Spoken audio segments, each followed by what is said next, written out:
On a cool October morning in 1897, a schoolteacher named Elias Thorne walked into the woods behind his one-room cabin in the Arkansas Ozarks and was never seen again. Not a trace of him was found, not a footprint, not a torn piece of clothing, not the faintest sign of struggle. The only thing left behind was a half-finished letter on his desk, the ink still wet, the final sentence interrupted mid-word. The letter was addressed to a federal marshal in Fort Smith, nearly 100 miles to the west. But the marshal never received it. The letter, discovered 2 days later by a neighbor who had come looking for Thorne when his students arrived at the schoolhouse to find the door locked, simply vanished from the cabin. By the time authorities arrived, the desk was bare. The only evidence that the letter had ever existed was the testimony of the neighbor, a farmer named Josiah Webb, who swore he had seen it with his own eyes. For the people of Madison County, Arkansas, in the autumn of 1897, Elias Thorne's disappearance was not merely a tragedy. It was a violation of something deeper, something unspoken that lay beneath the thin veneer of civilization that had been imposed upon these ancient hills.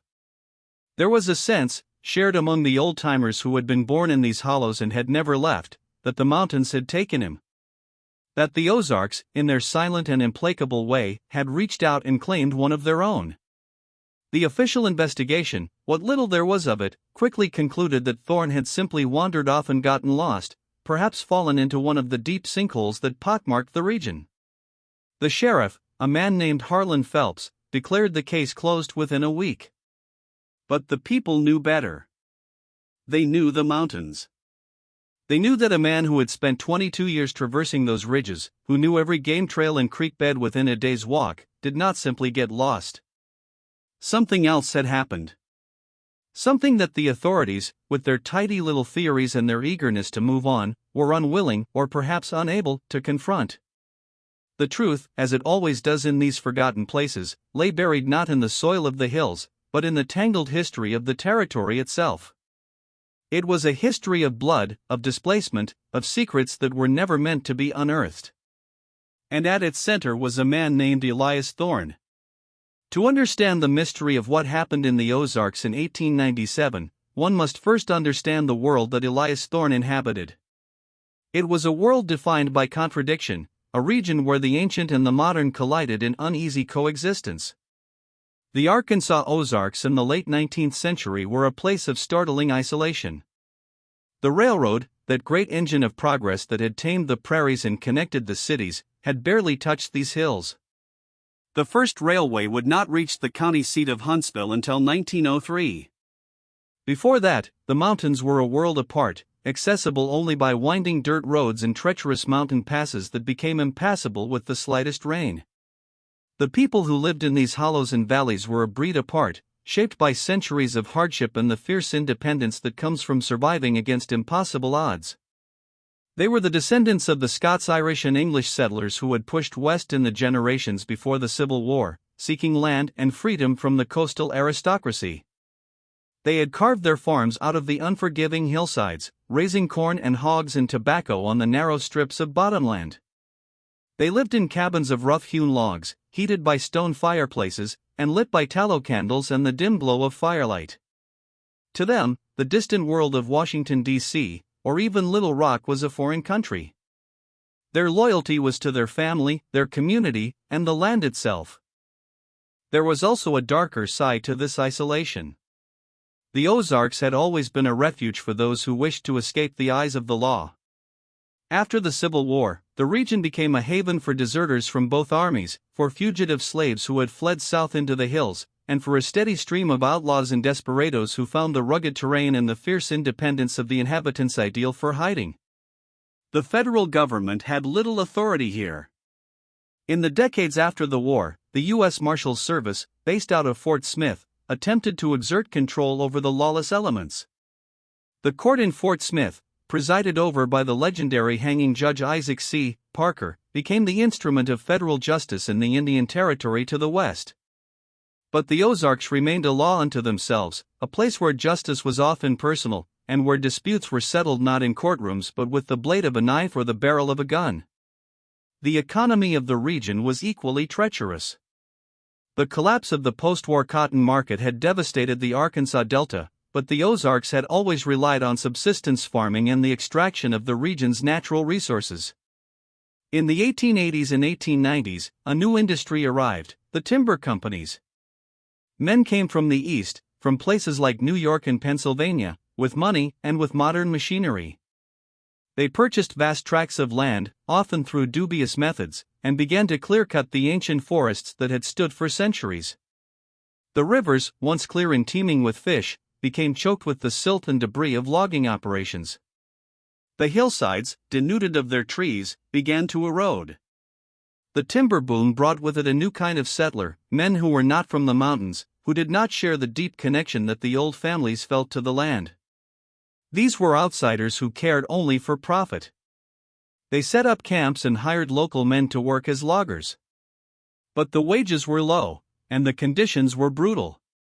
Tensions simmered beneath the surface, an unspoken conflict between the old ways and the new, between a way of life that was disappearing and a future that was uncertain. It was into this world that Elias Thorne arrived in 1875. He was a stranger to the mountains, a young man from the eastern part of the state, a man with a bookish manner and a quiet intensity. He had secured a position as the schoolteacher for the small community of Piney Creek, a cluster of a dozen families scattered along a narrow valley of the same name. His arrival was a minor event, noted only in the county records and in the whispered gossip of the local women. A new teacher. Young. Unmarried. The schoolhouse itself was a modest building, a single room of rough-hewn lumber with a pot-bellied stove at its center and rows of hand-hewn benches. It was located near the confluence of Piney Creek and a larger stream known as the Buffalo River. The children who came to him each morning were the sons and daughters of farmers, timber workers, and the occasional merchant or miller. They came not just to learn the standard lessons reading, writing, and arithmetic, but to be taught something that their parents believed was even more important: how to navigate the strange, threatening world outside their narrow valley. Thorne was an excellent teacher. The surviving records, such as they are, suggest that he was patient and kind, qualities that were not always common among frontier schoolmasters. He was also possessed of a deep and abiding curiosity about the region and its history. He spent his evenings not in the local saloons, but in the cabins of the old-timers, listening to their stories of the early days, of the Cherokee and Osage who had once roamed these hills, of the bloody skirmishes during the Civil War, of the strange and unexplained events that haunted these hills. There are fragments of letters he wrote to a cousin in Little Rock, discovered years later in a dusty attic, that speak of his fascination with the region's mysteries. "These hills," he wrote in one letter, "are older than anything I have ever known. The rocks themselves seem to hold a memory of something that happened long ago. The people here are kind, but they carry a weight of secrets. I have the sense that I am only scratching the surface." He became particularly interested in the period immediately following the Civil War, a time of chaos and upheaval when the rule of law had virtually collapsed. He was intrigued by the stories of hidden gold, of treasure caches buried by Confederate soldiers fleeing the advancing Union armies. The Ozarks had been a hotbed of guerrilla activity, with bands of bushwhackers and jayhawkers raiding and pillaging across the border between Arkansas and Missouri. Many of these men had hidden their loot in caves and sinkholes before disappearing into the wilderness or making their way south to Texas. But Thorne's interest went deeper than simple treasure hunting. He was researching a book, a history of Madison County that he hoped to publish. He believed that the region's story was not merely a footnote to the larger narratives of American history, but a vital and essential part of it. He was documenting the lives of the ordinary people, the farmers and the merchants and the soldiers who had built these communities. He collected old newspapers, interviewed the aging veterans, and copied down the inscriptions from the weathered tombstones in the county's forgotten cemeteries. It was this interest that brought him into contact with the darker side of the valley's history. In the spring of 1897, just a few months before his disappearance, Thorne traveled to the county seat of Huntsville to examine the county records. He was looking for land deeds and court documents that would help him piece together the history of the region's settlement. What he found, however, was something far more disturbing. Tucked away in a dusty corner of the courthouse basement, stacked in a series of rotting wooden crates, was a collection of documents that had been sealed away for over a decade. They were the records of a coroner's inquest, convened in the aftermath of a bloody conflict that had taken place in the mountains in the late 1880s. The conflict had been between two powerful families, the Webbs and the Thornes, a coincidence that could not have been lost on Elias Thorne. The records described, in chilling detail, a series of murders, retaliations, and a final, brutal climax in which the patriarch of one family was found dead, his throat cut from ear to ear. But there was something else. The records also contained references to a third party, an entity that was never named but was always described with a kind of hushed, fearful reverence. The testimony of one of the surviving members of the Webb family, a man named Samuel Webb, suggested that the conflict was not merely a feud between two mortal families. It was something far more ancient and far more sinister. Samuel Webb testified that he had been riding home one night in the summer of 1885 when he had seen a figure in the woods. At first, he had assumed it was one of the Thorne men, come to do him harm. But as he drew closer, he realized that the figure was something else. It was tall and gaunt, with skin that seemed to reflect the moonlight like polished bone. It wore a long coat and a wide-brimmed hat, but its face was shadowed, impossible to see. It was standing perfectly still, watching him. Samuel Webb had fled, and when he returned the next morning with a posse of armed men, there was no sign of the figure. But the experience had left an indelible mark on him. He had become obsessed with the idea that something was watching him from the woods, that some ancient presence haunted these mountains. The inquest records did not specify what this entity was, but the implications were clear. The people of the valley believed that they shared these hills with something else, something that existed outside the boundaries of human law and human understanding. Something that, when provoked, was capable of terrible violence. It was shortly after he discovered these records that Elias Thorne began to change. His letters to his cousin in Little Rock became more frequent, but also more cryptic. He stopped talking about his book and began writing instead about a feeling of being watched, of being followed. He mentioned a stranger who had come to the valley, a man with a dark complexion and a strange accent who asked questions about Thorne's research. He mentioned a series of strange occurrences in the woods around his cabin, footprints in the mud that had appeared overnight but led nowhere, symbols scratched onto the bark of trees, the distant sound of a voice at night that seemed to be speaking in a language he did not recognize. His final letter, dated October 3, 1897, is the last known written record of his existence. It was addressed to a man named Joseph Webb, the farmer who would later discover the unfinished letter on Thorne's desk. But there is no evidence that Joseph Webb ever received the letter. It simply disappeared, along with Elias Thorne. What happened to Elias Thorne in the days after October 3, 1897? The official records are silent. The case was closed by Sheriff Phelps within a week, and the county coroner made no investigation.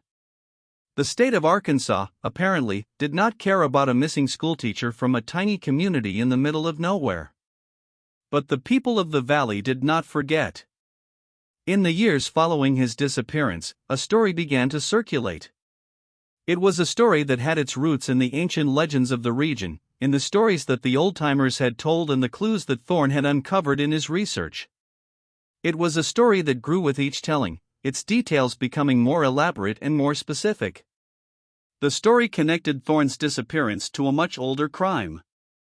It began during the Civil War, a time when the mountains were a lawless place where anything could happen and often did. It revolved around a gold shipment, a fortune in gold bars that had been intended for the Confederacy but had instead been stolen by a band of deserters. The deserters had fled into the hills, and they had hidden the gold in a cave somewhere in the upper reaches of the Buffalo River Valley. They had all died, one by one, victims of illness, accident, and, eventually, one another. The gold had never been recovered. The story that circulated in the valley after Thorne's disappearance suggested that Thorne had discovered the location of the gold. He had been researching the history of the region, and he had stumbled upon the truth. The perpetrators of the original theft, or perhaps their descendants, had killed him to keep him silent. They had buried his body in a cave or a sinkhole, where it would never be found. There was another version of the story, a darker version that did not circulate in polite company but was whispered among the old men who gathered in the back rooms of saloons and the general stores. This version suggested that Thorne's investigation had disturbed something far more ancient than any human crime. He had uncovered a secret that had been kept hidden for centuries, a secret about the people who had lived in the mountains before the Cherokee and the Osage, before the first Europeans had ever set foot in the New World. The preachers and the churchgoers dismissed such stories as superstition. The land was simply haunted, they would say, by the ghosts of the dead. But the people who had spent their lives in the hills knew better. They had seen the strange lights that flickered in the forests, heard the eerie sounds that echoed through the hollows, felt the presence of something that was not quite human watching them from the darkness. In 1912, the railroad finally came to Huntsville, and the world began to change. The timber companies, their work done, moved on to other regions. The forests began to regrow, slowly, and the land that had been stripped bare began to heal. The old families, the Webbs and the Thornes and the others, gradually moved away, seeking better opportunities in the cities. The cabins and the homesteads fell into ruin, reclaimed by the forest and the vines. But the story of Elias Thorne's disappearance did not die. It was passed down from generation to generation, a strange and enduring piece of local folklore. It became a cautionary tale, a warning to those who might venture too deep into the hills or who might ask too many questions about the past. Even today, among the few remaining old-timers, there is a belief that there are certain secrets in the Ozarks that are better left alone. The search for the truth of what happened to Elias Thorne is hampered by the loss of records and the fading of memory. Many of the historical documents that might have contained the answers have been destroyed, lost to fires, floods, and the simple passage of time.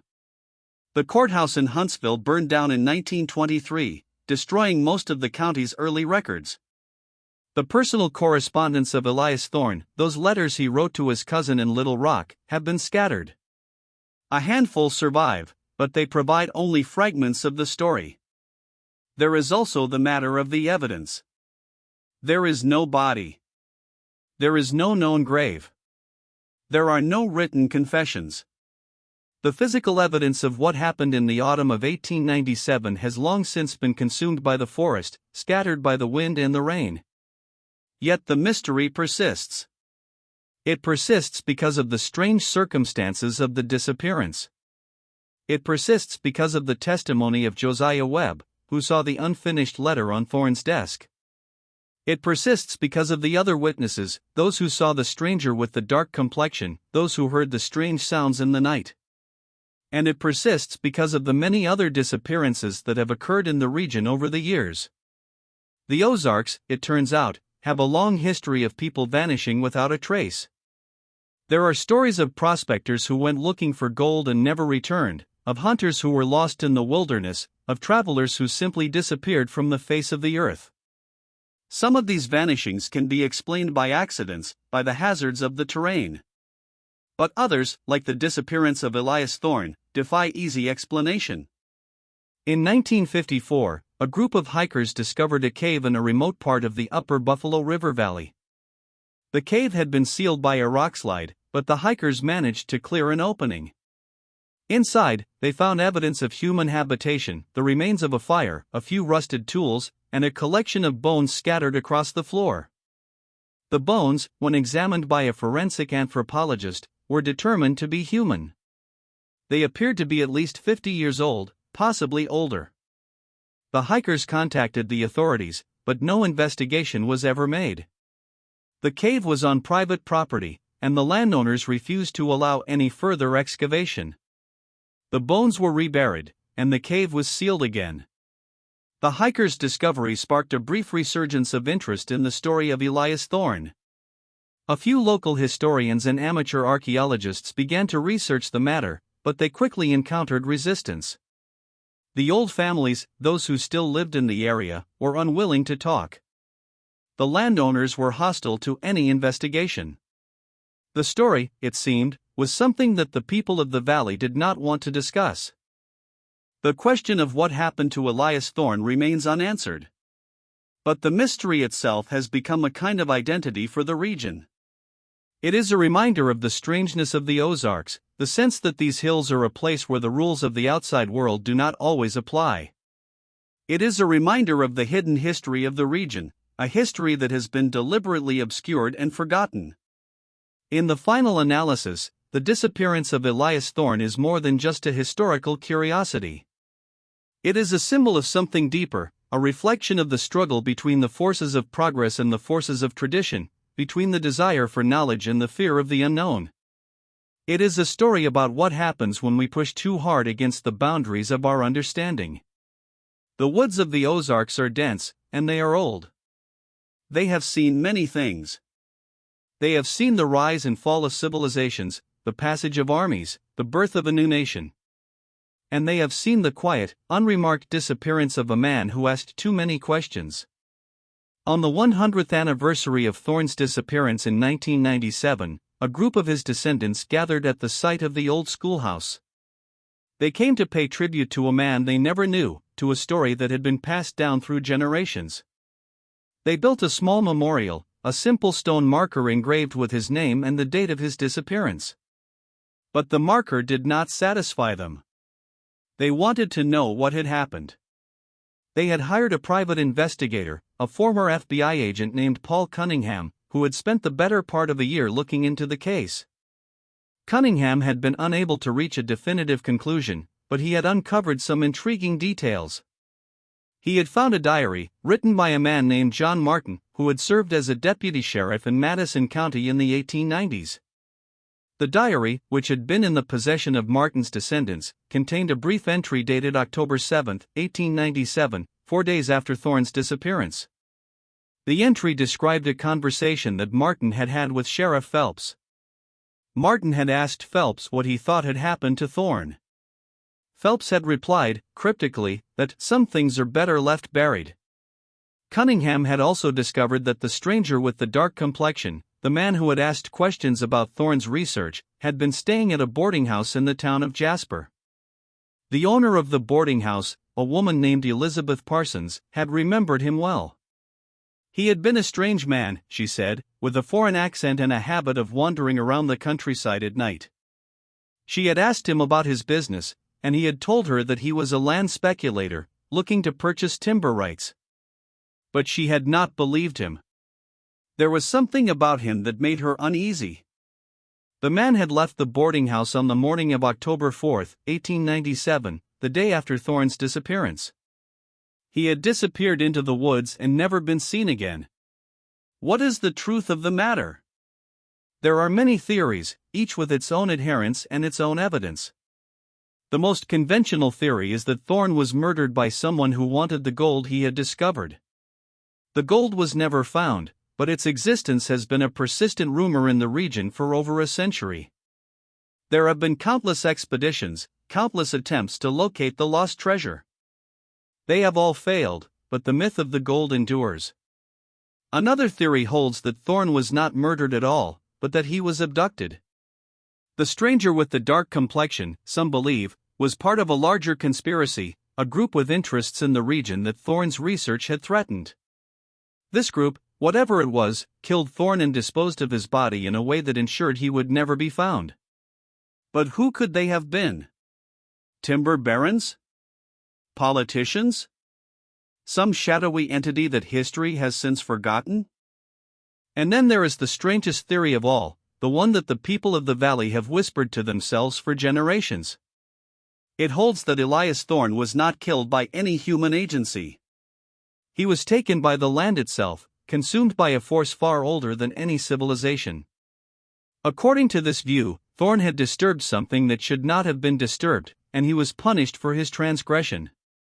The mountains, in all their ancient power, reached out and claimed him.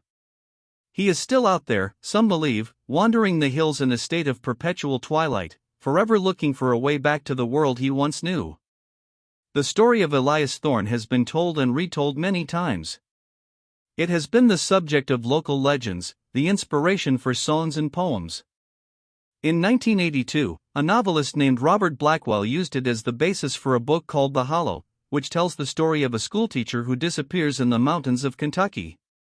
The book was a modest success, but Blackwell did not acknowledge the historical basis for the story. He changed the names and the details, and he presented it as a work of pure fiction. The story of Elias Thorne is a mystery that may never be solved. The official records are gone, the witnesses are dead, and the physical evidence has long since vanished. The only thing that remains is the story itself, a story that has endured for well over a century, a story that has become a part of the landscape of the Ozarks. And yet, the mystery persists. It persists because of the questions that remain unanswered. Who was Elias Thorne? What was he looking for? What did he find? And what happened to him on that cool October morning in 1897? If you were to visit the Arkansas Ozarks today, you would find a landscape that is both beautiful and haunting. The hills are covered in a thick blanket of forest, a mix of oak, hickory, and pine. The rivers and streams run clear and cold. The towns are small and quiet, with the feel of an older, slower way of life. The people are proud of their heritage, proud of their independence. But if you look closely, you can still see the scars of the past. The crumbling foundations of old homesteads, the mossy gravestones in the forgotten cemeteries, the weathered remnants of the logging camps and the mining operations. The mountains hold their secrets well. And there are other things, too, if you know where to look. There are the caves and the sinkholes, hidden away in the dense brush. There are the petroglyphs, carved into the rocks by some long-forgotten people. There are the rumors of strange lights in the forest, of eerie sounds in the night, of a presence that is felt but never seen. Elias Thorne knew about these things. He had spent his life researching them, trying to understand them. He had come to the Ozarks seeking knowledge, seeking the truth about the region's history. But he had found more than he had bargained for. The question that haunts the story of Elias Thorne is not simply about what happened to him. It is a question about the limits of knowledge, about the dangers of prying too deeply into the secrets of the past. It is a question about the nature of the world we inhabit and the forces that exist beyond our understanding. It is a question that has no easy answer, and perhaps no answer at all. But it is a question that continues to resonate, because it touches on something fundamental in the human experience. We are all searching for something, and we all fear what we might find. And so the story of Elias Thorne lives on. It lives on in the memories of the people of the valley, in the writings of the historians who have tried to unravel its mysteries, in the imaginations of those who have heard the tale and been captivated by it. Perhaps the truth is that the disappearance of Elias Thorne is not a mystery to be solved, but a mystery to be lived with. The Ozarks are a place where the boundaries between the known and the unknown blur and fade. The past is always present, its echoes reverberating through the hills. The story of Elias Thorne is a part of that past, a part of the fabric of the region itself. It is a reminder that in the quiet, ancient places of the world, there are still secrets to be uncovered, and that some of those secrets are darker and more dangerous than we can imagine. The legacy of Elias Thorne is not found in any book, in any museum, in any institutional memory.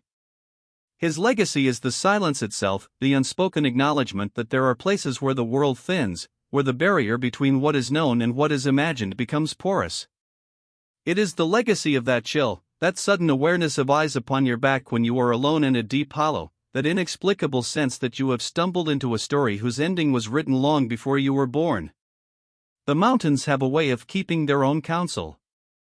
They have seen empires rise and crumble, they have seen the rivers change their courses, they have witnessed the comings and goings of countless generations. They have also seen the disappearance of a quiet schoolteacher, a man who sought to unlock their secrets and paid the ultimate price for his curiosity. In the end, it does not matter if Elias Thorne died from a bullet, from a knife, from a fall into a sinkhole, or from something more inexplicable, something that our civilized understanding of the world cannot encompass. What matters is that he is gone, and that he took his knowledge with him. The history that he sought to uncover has returned to the dust from which it came, and the only record of his existence is a handful of letters, a few official documents, and the fading memories of a people who have never forgotten his name. The final irony of the story is that Elias Thorne's own disappearance has become the most significant contribution he made to the history he so passionately wanted to document. He is remembered not for his research, which has been lost, but for the mystery he left behind. He is a ghost in his own story, a presence defined by absence. On a final autumn evening, if you stand at the edge of the hollow near Piney Creek, and you listen carefully to the wind as it moves through the trees, you can almost hear the echo of a voice. It is a voice that is speaking words that have not been spoken for over a century, words from a letter that was never sent, words from a man who vanished without a trace. The words are indistinct, carried away by the breeze before they can form complete sentences. But there is something about them, something that persists in the memory long after the sound has faded. It is the feeling that you are standing on the edge of something, something profound and dark and unknowable. It is the feeling that the mystery of Elias Thorne is not a story that can be solved, but a story that must be lived with. The question that haunts his disappearance is not simply who killed Elias Thorne, or where his body lies. That question may be answerable, though the evidence is too thin to ever be certain. The real question is something else entirely. It is the question of what he found, and what it did to him.